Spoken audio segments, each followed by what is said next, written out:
di channel ini. Bagi yang belum nonton video ini dari part awal, silahkan tonton videonya, link ada di deskripsi. Lanjut.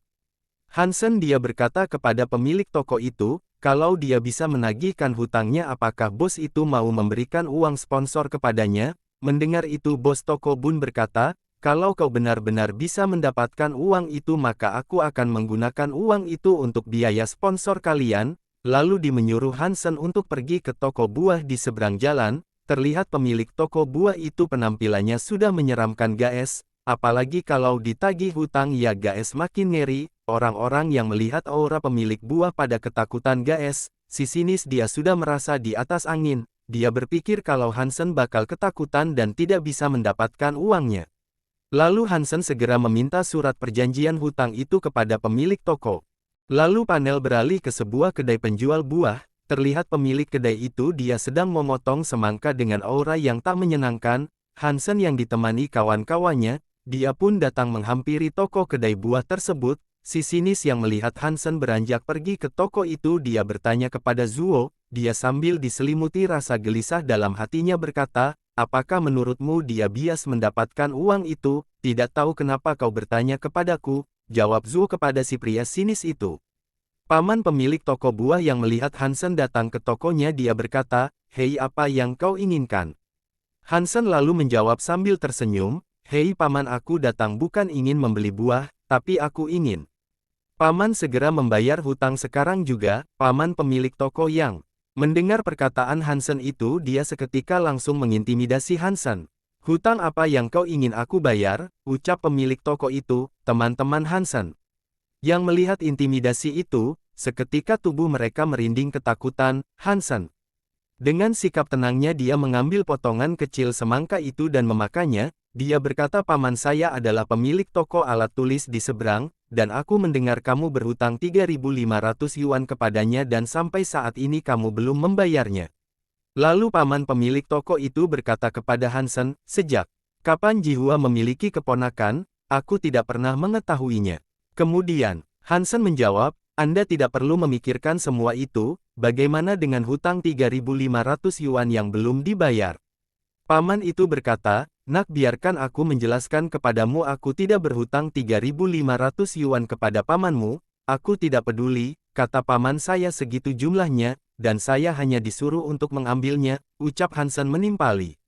Lalu paman itu bertanya kepada Hansen, siapa mereka yang ada di belakangmu? Hansen pun menjawab sambil tersenyum, mereka adalah teman-teman kulihku, jika paman tidak mau membayarnya mereka akan memakan buahmu setara dengan jumlah hutangmu, paman itu yang mendengar perkataan Hansen, dia langsung terkejut, beraninya kau.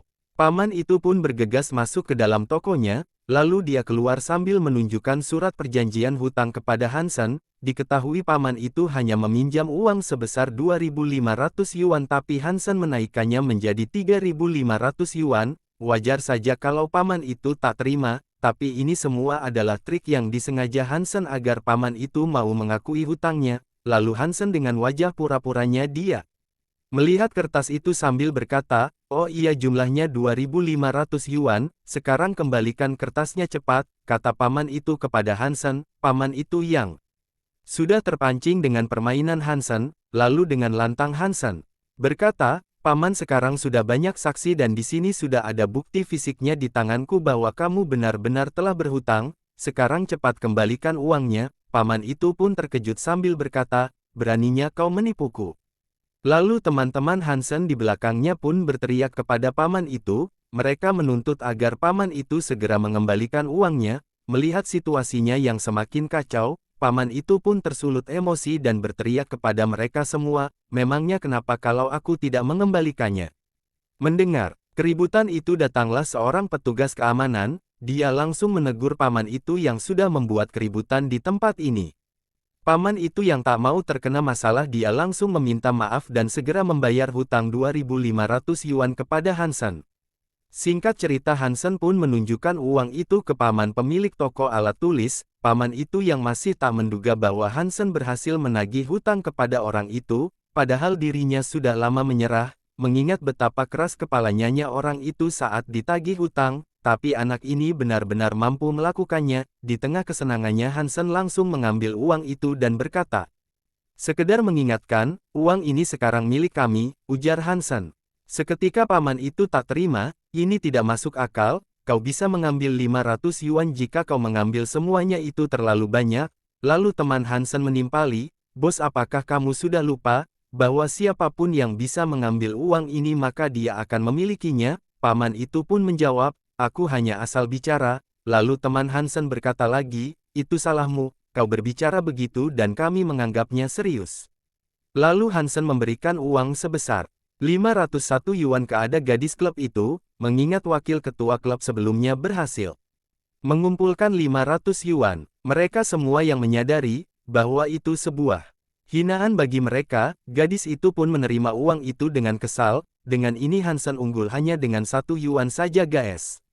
Lalu anggota klub itu beranjak pergi dari sana sambil diteriaki oleh teman-teman Hansen, "Jangan lupakan janjimu itu ya." Lalu Hansen mengajak temannya untuk minum-minum nanti malam. Lalu di sebuah asrama diperlihatkan Hansen dan teman-temannya sedang berkumpul. Terlihat mereka sedang asik bermain kartu. Saat mereka sedang asik bermain, datang salah satu teman Hansen mengabarkan bahwa temannya Cheng Long sedang berkelahi dengan wakil ketua klub tadi. Sontak mereka semua pun terkejut.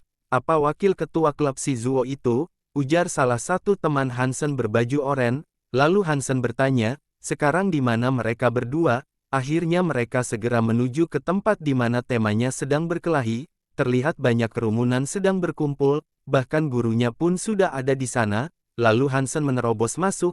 Terlihat teman Hansen si Cheng Long ini mukanya sudah lebam-lebam, guys. Lalu guru Hansen yang bernama Pak Guo ini dengan nada marah berkata kepada Hansen, "Akhirnya kau datang juga. Aku tak peduli tentang urusanmu dengan serikat mahasiswa sore tadi, tapi apakah kau tahu apa yang terjadi malam ini?" Terlihat si pria sinis dia tersenyum menjengkelkan, guys. Sepertinya Pak Guru Gao sedang marah kepada Hansen dan sedang berpihak kepadanya. Kemudian Hansen bergumam dalam hatinya, "Sepertinya si Zuo ini sedang mencoba menuduhku." Dia mengatakan bahwa aku yang menghasut Cheng Long untuk melakukan keributan ini. Jika aku menyangkal tuduhan ini aku bisa menghilangkan kecurigaan terhadap diriku, tapi nasib Cheng Long akan dirugikan di sini. Dia akan dihukum bahkan sampai bisa dikeluarkan dari universitas, dan jika aku membiarkan semua ini terjadi, maka hubungan baik yang aku bangun selama ini akan sia-sia begitu saja. Baiklah, aku akan meladeni permainanmu.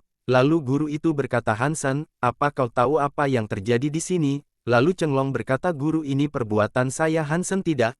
Lalu Hansen memotong perkataan itu dan berkata, "Saya tahu, Pak, semua karena kesalahan saya."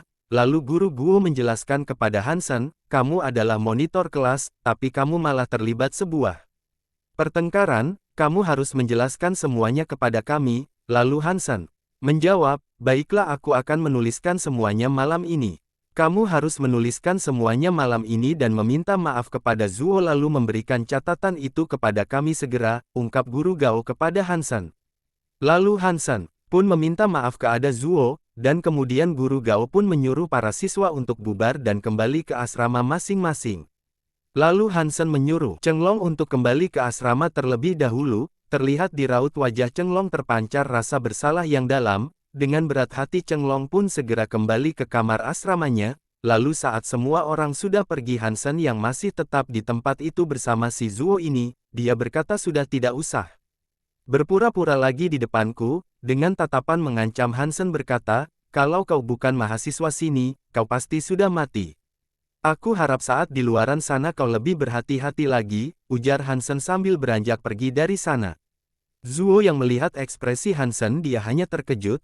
Lalu saat di lorong Cheng Long menghampiri Hansen dan meminta maaf. Saat sedang menghampirinya kaki Cheng Long langsung ditendang oleh Hansen. Seketika Cheng Long pun terjatuh. Teman Hansen yang lain pun terkejut dan berkata kepada Cheng Long, "Apakah kamu baik-baik saja?" Cheng Long pun menjawab, "Aku tidak apa-apa. Aku memang pantas mendapatkan ini." Lalu teman Hansen berambut merah berkata kepada Cheng Long, "Menurutku ini adalah hal baik karena Hansen menendangmu, sepertinya dia sudah memaafkanmu." Lalu panel berpindah di luar memperlihatkan kedua guru itu sedang berbicara. "Apakah kau melihatnya tadi?" aku rasa semua ini cuma omong kosong, aku rasa muridmu sengaja mengaku agar disalahkan supaya bisa membantu temanya. Lalu Guru Gao berkata, aku sudah mendengar tentang serikat mahasiswa yang terjadi sore tadi, muridmu terlalu picik dan monitorku terlalu liar, Yasuo memang pintar tapi pekayarannya sedikit dangkal, kali ini dia membuat kesalahan besar, yang bahkan bisa membuat posisinya di serikat mahasiswa terancam karena ulahnya sendiri. Guru Gao yang mendengar perkataan temanya dia hanya diam sambil menghisap rokoknya, lalu panel diperlihatkan Hansen yang sedang berada di kamarnya dia sedang duduk di kursi, terlihat Chenglong dan teman temanya ada di belakangnya, Chenglong masih merasa bersalah dan masih meminta maaf kepada Hansen, terlihat teman temanya yang lain pun khawatir, jika Hansen masih diam saja itu terlihat menakutkan, lalu Hansen menyodorkan sebatang rokok kepada Chenglong, seketika Chenglong pun senang, Hansen berkata tenanglah, aku tidak merasa perkelahianmu dengan dia tidak ada artinya, sepertinya si wakil Zuo itu sudah tidak bisa menahan sabar lagi. Oke guys, chapter kali ini berakhir di sini, jangan lupa like dan subscribe, tunggu video selanjutnya di channel ini.